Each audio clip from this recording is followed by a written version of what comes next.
Academics, country kids, and the art of encouragement, bridging the great divide. In this discussion, we'll explore the concerns many potential boarding school parents and students have when faced with the question of coping in a new academic environment.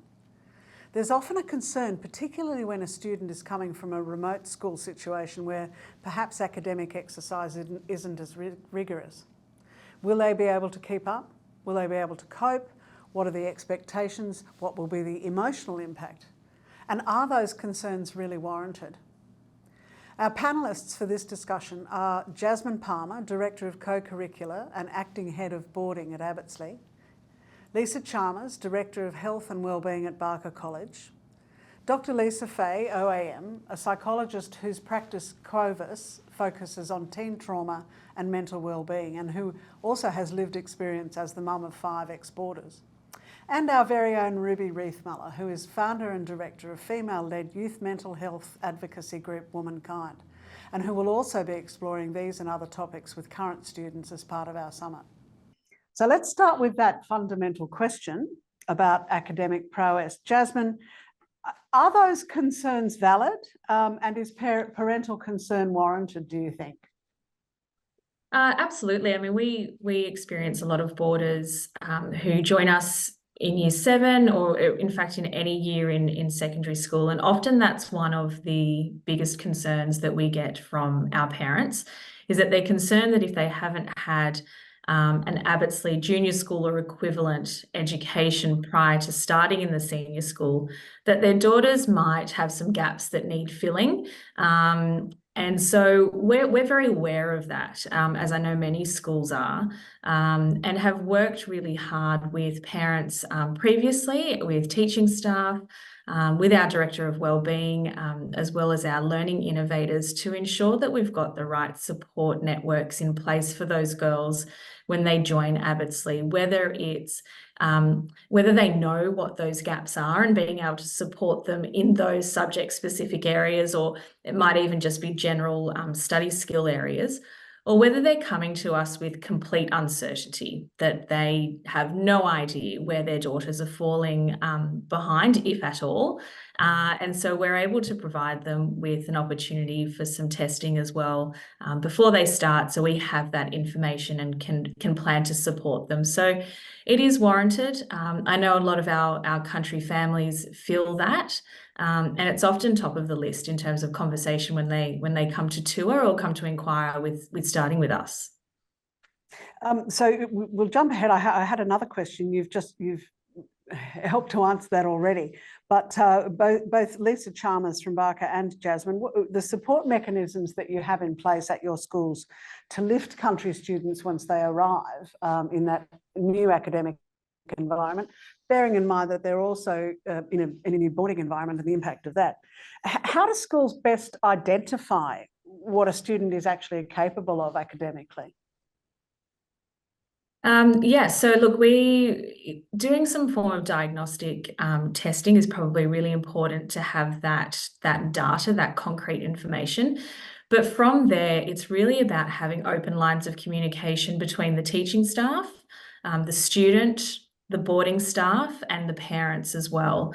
So being able to touch base with our teaching staff on a regular basis to learn more from them about where they think the student might be falling behind or struggling in class is really important. So those communication lines are crucial, especially in the early stages, to identify the girls that might need some extra support. And once we've done that, look, all of our students, boarders or day girls, have that support from teachers during the day school period times. Every lunchtime, there will be subject-specific tutoring on offer for them, delivered by our classroom teachers. But we understand that time is quite restricted in that space. And for our boarders in particular, they might need that little bit extra. And it may not be, as I mentioned before, subject-specific help. It could be a certain skill set that they need, whether it's research or study. And so outside of school hours, being able to provide a program specifically for our boarders to access either subject-specific tutoring or extra help in developing those study skills is really important, and something that that we work quite closely with our learning innovators and Director of Wellbeing with. Good. And Lisa, from Barker perspective, can you jump in there and tell us what your thoughts are? Yes, certainly. Look, I'd love to build on all that Jasmine said and to add to, and I'm sure it's the case at Abbottsley as well, that we're very much about a whole person focus. So we know that our students are going to do well academically when their physical, emotional, social needs are being met. So it's very important that we're really thinking about that whole person, that they're thriving in all aspects of their life.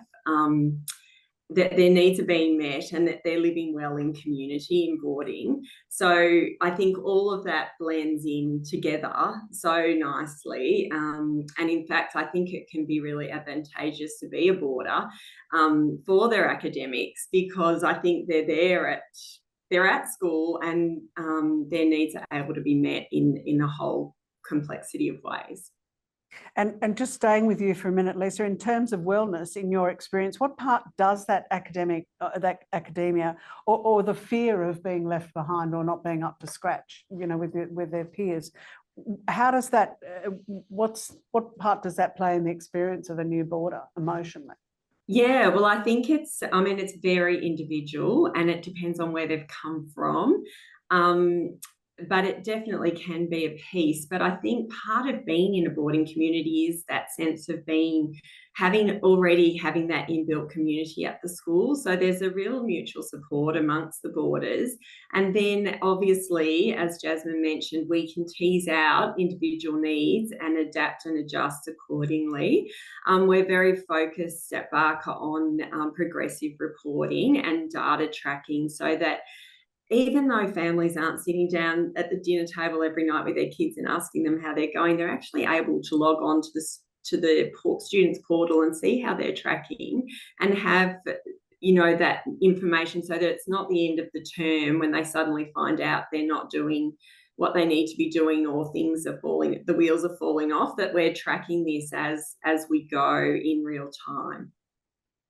And Dr. Lisa Fay, with your both professional and personal experience as a parent and as a psychologist, what kind of emotional toll do you think that academic expectation can take on a young person? It's a huge, tricky one to navigate, isn't it? And certainly I would sort of support some of the points that have been made so far, but particularly Lisa mentioning how important that holistic approach is.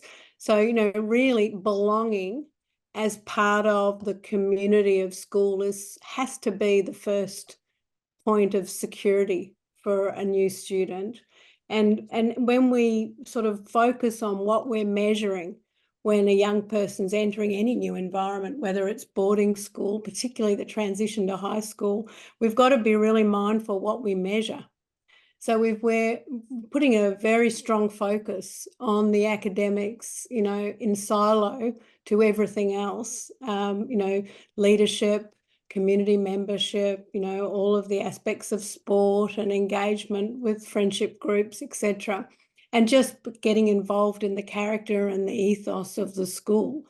Some of those things, particularly in the first flush of welcoming a student to a new space, is going to be all about the difference for a young person. I had a very, we used to have a narrative in our family with all our kids boarding, was that because they're boarding, it was a superpower for their academic success at school and for their sporting success, because they could be at training early, they could study later, and they didn't have to worry about all the dramas of transport and all the things that the day bugs had to do. So we used to call it a bit of a superpower, boarding, and how helpful it was. The other one that was a really wise thing that was said to us, I think when we first entered our son through the King's program, he was very nervous and not a confident fellow in academics. And the discussion was, what do you really enjoy? And he flagged a couple of subjects. And the advice was, look, just really focus on those subjects, really enjoy it, and try and get the most out of that, because the rest will follow. The rest will follow because you enjoy those subjects. And I've got to say that was incredibly comforting for him and for us as parents, hearing that there was a bit of a strategy not to sort of overburden the student in the first flush. That was terrific. So I think there's an enormous amount that just contextualizing the experience of that first entry to school, that schools can make a huge difference, and boarding can be a superpower. I absolutely love that idea of boarding as a superpower.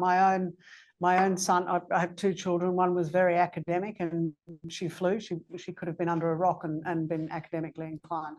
My son, not so much. And he went away in year 9, and that was tricky. But it became it was a bit of a chicken and an egg thing. And what you're all talking about in terms of the holistic approach is so correct, because he was able to focus on the things that he loved, and that automatically lifted his academia. So I think that holistic approach is very helpful. Lisa, just staying with you, how do you manage that expectation without diminishing the importance of striving to achieve?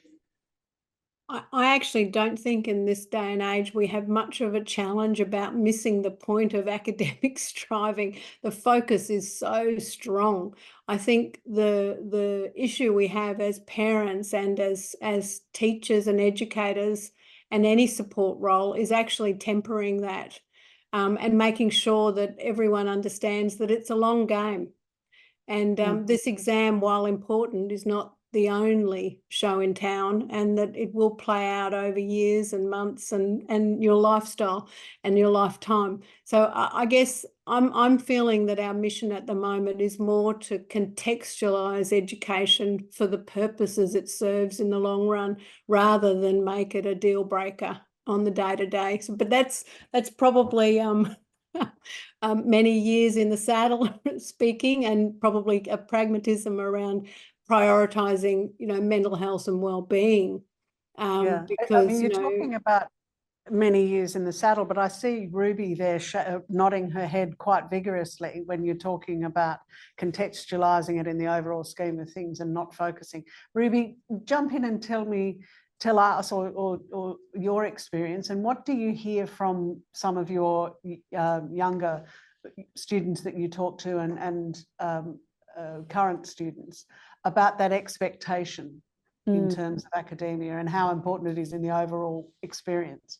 Yeah, I definitely agree with Dr. Lisa that I think we're actually at a point where we're trying to contextualize the importance of education, and also that education can be a lot more than just what you learn in maths or what you learn in science. It's about how you can learn from your peers and your environment. And what I see every day, with the hat of womankind, when we're going into schools and working with young people and a lot of boarders, is that pressure can often sometimes as well breed comparison, and that again does not contribute to any kind of healthy feelings, where they're always comparing themselves to other people and they're feeling like they need to compete with each other, which is obviously not the essence of what boarding in that community is about. And I think that a lot of young people put a huge amount of pressure on themselves. They not only want to make their parents proud, their carers proud, their schools proud, but they are, a lot of them, really in tune to the fact that they don't want to mess up this opportunity. They want to make the most of that opportunity. And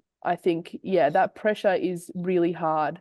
We run quarterly surveys at Womankind where we understand the challenges of young people. And in the most recent one that we did, which was over 500 young people involved, we found that 82% of young people feel like they're not good enough at least once a week.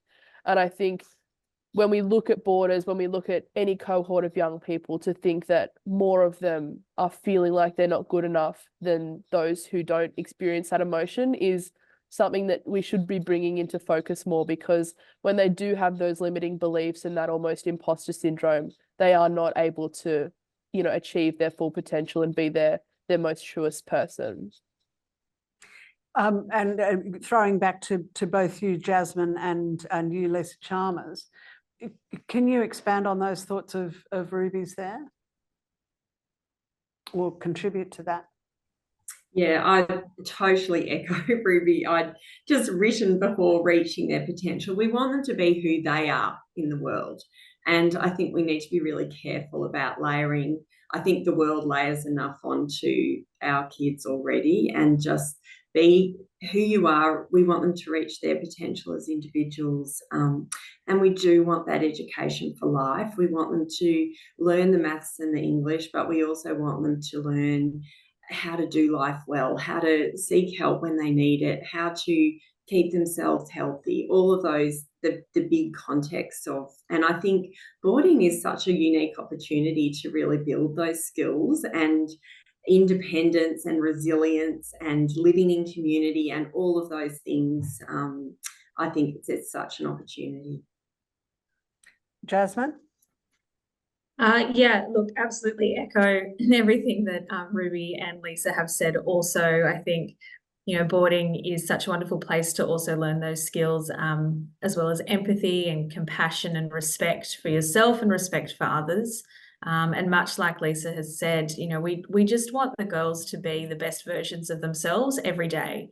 And so being able to provide the girls with opportunities to take part in co-curricular or activities or service learning or Christian groups, where they've got like-minded girls surrounding them as well and supporting them in making themselves have that sense of self-awareness, is really important. And so it is crucial for schools to be able to support the girls in that way as well. Ruby, perhaps you will come back to you, and perhaps Dr. Lisa. What is the best way for parents to communicate, or for, firstly, for schools to communicate that thinking to parents so that they're not perhaps imposing those expectations, and for the parents then to communicate to those to their children that it's not just about academia? Yeah, I think having those conversations is really important, but I always encourage that parents and carers and educators, the most powerful way that you can really teach young people those lessons is to lead by example. So if they are feeling vulnerable about something, or if they are facing an adversity, or they're struggling with something, or they've got a goal that they want to achieve, you know, actually being able to articulate how you're feeling in those situations so that then the young people can feel safer to express themselves in that setting as well. But I think, yeah, a lot of it is around leading by example, and just, you know, as we've all said, really encouraging the young person to be the best version of themselves and giving them the space to do that. So, and I think sometimes that can be harder said than done, but actually allowing them to form their own opinions and articulate those opinions, allow them to experience different hobbies and encouraging them to do those things. Because I think sometimes, even though we tell them that they can be whoever they want to be, they do still feel like there are those guide poles around, like, where they think their parents want them to go or where their teachers want them to go. So just making sure that when we are telling young people they can express themselves in different ways or lean into different areas or parts of themselves, we are creating safe spaces for them to do that as well. Dr. Lisa?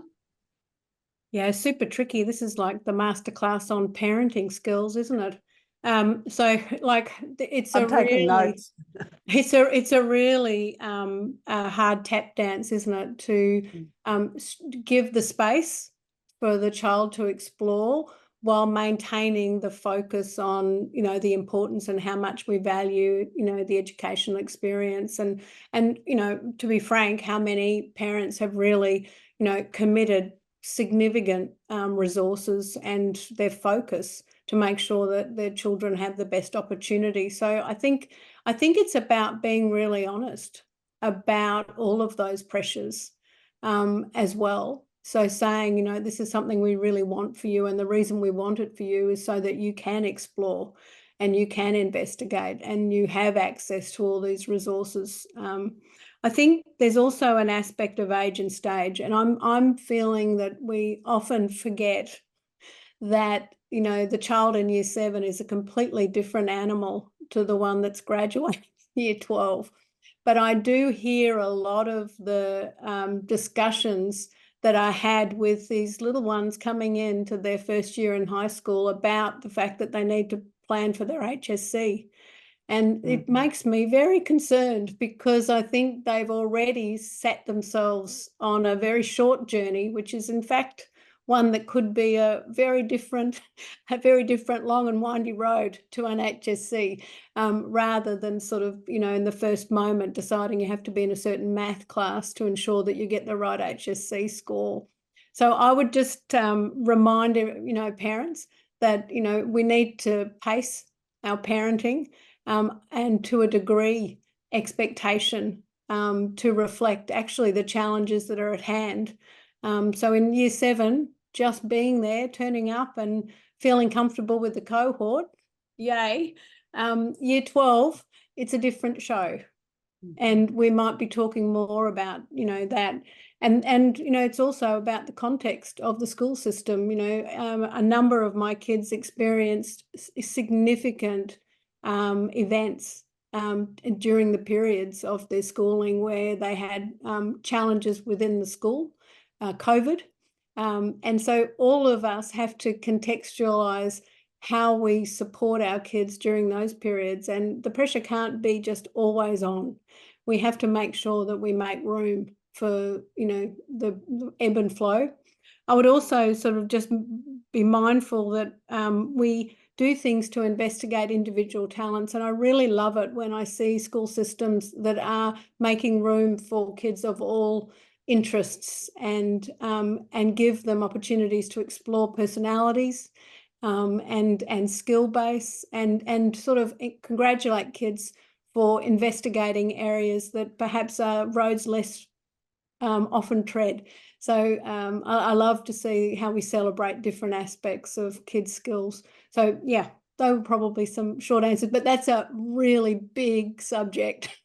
It is, and I just want to stay on that point of I think square pegs and round holes in the bad old days, and your point about celebrating individuality and that person-centered approach that education is moving more and more towards.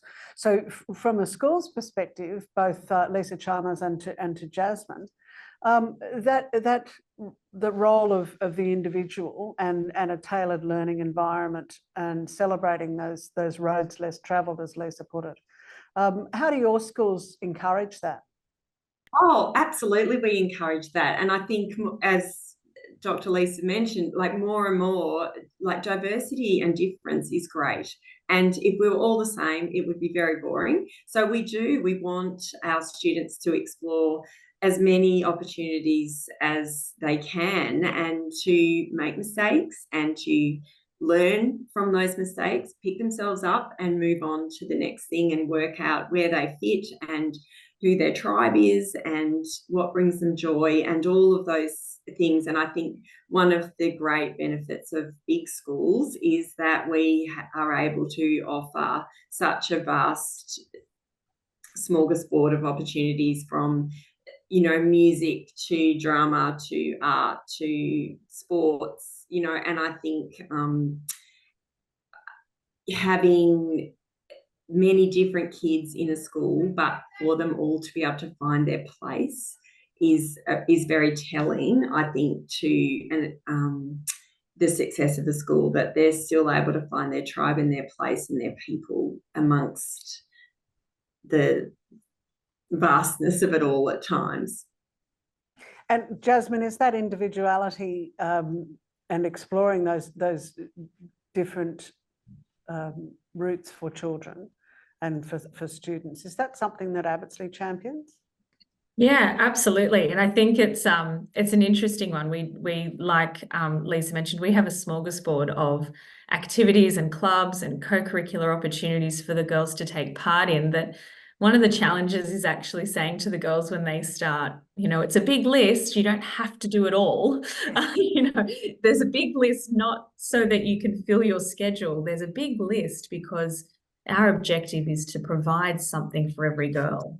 And so there will be things there that you're not interested in. Please don't feel obliged to take them up. And I think that's probably one of the challenges and one of the early conversations we have with parents as well, is they feel that there's that obligation to take up as much as possible, when in fact the long list of opportunities is simply because we're trying to provide something for everyone. And so it is naturally going to be a big selection. But we do find that, you know, we think we've got it almost right. It is dynamic, it is changing. We get student input all the time in terms of what we might be missing. We do encourage that. We find that our girls, when they do find something that interests them and they are around like-minded people, it gives them the opportunity to also develop a voice, and develop a real sense of deep learning, not just in the classroom, but also in that space. It is, as Ruby said, it's providing a safe and supportive environment for them as well to explore not just what interests them, but also explore themselves as an individual. And it is dynamic, as I mentioned. If girls feel like we aren't, we're missing, you know, something for them, that there isn't quite an activity that does champion their individuality, then we encourage the girls to let us know, and we support them in getting something started up. And that's kind of why the list continues to grow and be so big, because something new will come onto the list of opportunities, not as a replacement of something, but as an addition, just so that we're constantly providing those girls with opportunities to be in a place where they feel comfortable, where they can connect, where they can feel empowered, and really where they can flourish. And that's when they have that very strong sense of well-being, which we know you have to be well to learn well. So if we can support that for the girls, then we're certainly making like I said, we're championing those individualities and the diversity that exists within the school community, which is great. Ruby, I noticed you were nodding vigorously again when Jasmine was talking about students finding their voice. Is that something that you find important when you're talking to young people? Yeah, definitely. And I do love seeing when schools are kind of saying to young people, well, if we're not doing something, then bring it to us so that we can do that, or we can do it differently. I think giving young people a voice and empowering them to actually use that voice sets them up not only to advocate for themselves within the boarding world, but in later life. You know, if they don't agree with something, or they think something could be done better or differently, like, it's not a fault to have that different opinion, and that's actually a really great thing, and giving voice to that is cool. And I think as well, it's about providing them with time to explore these different things. I think in boarding schools, you know, I know in my own experience, you're kind of constantly doing something and you're always on the go. And I think sometimes there's just a lot of value in giving them, I don't know what it looks like, but an hour or some time, whether it's every day or every other day or every week, to just simply be. Like, they don't have to be doing something all the time. I think that's often where the most valuable reflections come in, and where they can, you know, evaluate what they want to do next, how they're tracking, set goals, and feel proud of what they've achieved and how they've grown as a person. So I think, you know, it's about balancing all of the incredible opportunities with also that time to just not feel like you need to be doing something all the time. So the importance of mindfulness. Yeah, definitely. Dr. Lisa, Ruby was talking then about doing things differently. It's a bit tricky, isn't it, when you're talking about academia, because there are still so many measurements of academia with which people, potential parents, other schools, the system, in inverted commas, measures the success of a school, and they very often tend to be in terms of academia and that particular testing. So is there value in trying to change that narrative? I mean, we still have to have benchmarks, don't we? We do, of course we do. And I think we also want to celebrate those that have really been able to, you know, achieve. And I think, you know, some of the exceptional results that we see coming out of some of these elite boarding schools are just mind-blowing, really, to be able to bring whole cohorts of young people to a standard that is so impressive. And certainly we've experienced that in our own. We've had kids that really were in cruise control and then moved into the boarding system and flourished amazingly. So, you know, we really would say that, you know, academic excellence is something to be aspired to, for sure. And to express that as being an effort of the individual and the school in collaboration and the cohort in collaboration, I think, is part of the answer there. rather than a competitive attitude where it's, you know, we need to, I must say, one of our better experiences across our family system has been with the IB education structure, and the particular child that we had doing that really thrived in that. That was such a collaborative effort where they were, you know, internationally collaborating, and it really was a game changer for her career and the way that she structured her understanding of education. So I think there's all sorts of ways the education can be, you know, managed to celebrate that, but also lean into the fact that the environment is supportive of thriving where you're able.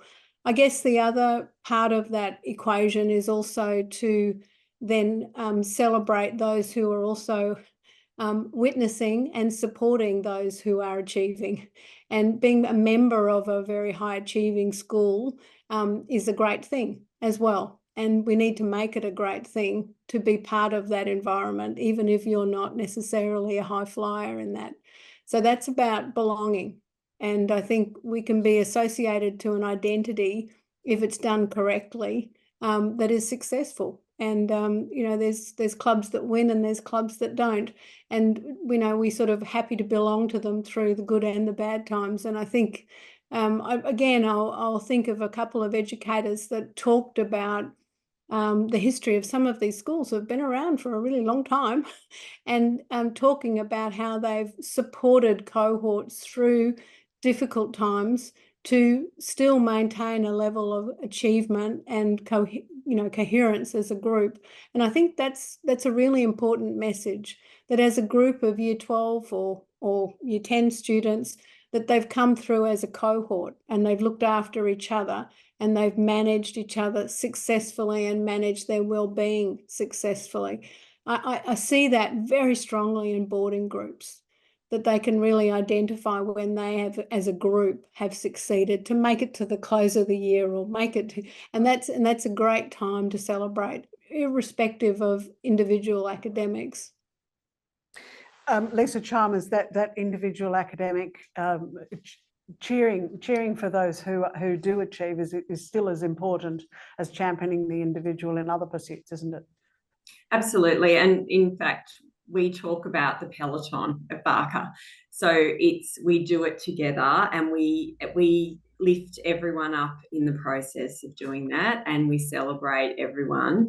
And I think that I think there is a real shift, as Dr. Lisa said, in recognizing that as a way for all of us to play a part in the whole school experience. And we're very conscious of our students feeling a sense of belonging and connection. And I think even though, you know, we might say we're a big school, we have very deliberate pastoral care structures set up so that no child slips through the net, so that everyone is recognised, that they have places, people in the school that they know are safe for them, and that they're supported throughout as a holistic experience together. Yeah. We're coming to the end of the discussion, but I wanted to just wrap up by asking each of you, and I'll throw to you individually, but again, bringing it back to schools and parents, and I'll start with you, Ruby. How do we as a community work together to give students a love of learning? I remember my son, when he went away, he was coming from a fairly low base academically, and when he came home the first time, he was genuinely staggered by the fact that the school he was at, he said, "Mum, they actually want to learn." And so that became something of a self-fulfilling prophecy. So how do we champion that love of learning without being too pushy? So Ruby, I'll start with you.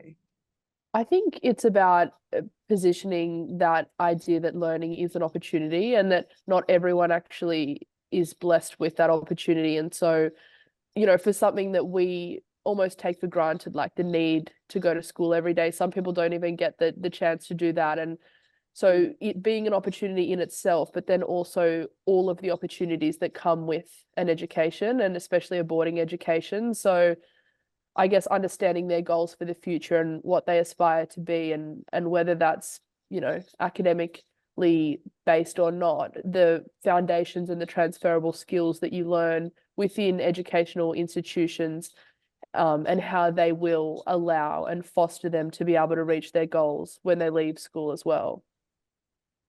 Thank you. Jasmine? Yeah, absolutely. Look, I think, much like Dr. Lisa mentioned before, it's also sort of stage and age appropriate as terms to how you approach that love of learning. I think, really across the board, 7 to 12, it's accepting the challenge as well, accepting the challenge and giving it a go, and learning that through learning, you can learn more about yourself too. So character strengths, a growth mindset, mental health awareness, and with that comes the benefit of also learning all the study or self-management, like mindfulness and goal setting, being socially aware around service learning opportunities. And so I think it's through all those things and at various stages and ages, what is appropriate, that the girls go through and then develop their love for learning. And it could be in various areas. It may not be a love of learning in the academic sense, but it could be a love of learning about themselves and about their mental health awareness as well, or it could be a love of learning in the co-curricular space. And I think across all of those aspects, the relationship skills and responsible decision making is certainly key. Keeping those lines of communication open while the students are starting to develop that sense of self and love of learning is really important, and using the strength of the opportunity of leadership and teamwork as well. So I think through all those aspects, again, at varying degrees from years 7 to 12, can really benefit and encourage that love of learning. Thank you. And just very briefly, Lisa Chalmers, your thoughts on love of learning and encouraging that?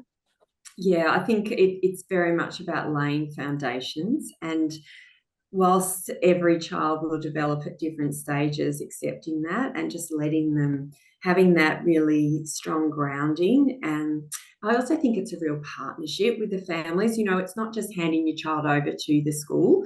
It's very much it's a collaborative process together for the best outcomes for your child, and being very deliberate about that. So parents being very enthusiastic and excited, embracing opportunities, setting a tone and expectation as well, so that we can work really collaboratively together. And last word to Dr. Lisa as a parent and as a psychologist, love of learning, and in 2 minutes. In 2 minutes, here's a challenge. 2 minutes, ready, set, go. I guess the learning experience is one thing, but it's the purpose, isn't it, for that learning? And I think if we can really inspire our kids to ask really interesting questions and find out how to answer those questions. And I think in this generation of, AI dominance, and I think it's about also helping kids learn how to think and to research and to make sense of things. And I think I find that most people, children and adults, get very inspired and excited about learning when they've got a question. And so the more we can assist young people to have their questions answered and to learn how to seek those answers, I think we get them to engage proactively with teachers and with parents and with systems. So I would say probably a focus on the questions that they're interested in is a good way in. Thank you very much, Lisa, Jasmine and Ruby. Thank you so much for joining us. Thank you. Thank you. Thanks so much. Thanks.